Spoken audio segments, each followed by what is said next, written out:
подвала сидят друг с другом рядом, пьют воду, как попало. Вот так и все мы надо, пьют воду, как попало. Вот так и все мы надо. Пойдем домой, пускай нас за стол поставят.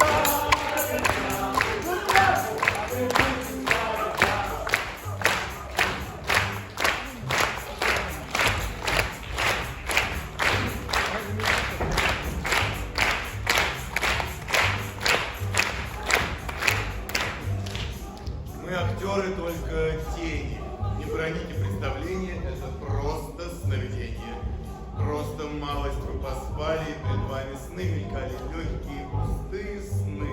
И ни в чем ничьей вины. И если в этот поздний час не освещите вы нас, то уж в следующий раз угостим получше вас. Это Робин обещает честным словом, заверяет, доброй ночи вам желает. Так похлопайте же нам, как истые друзья.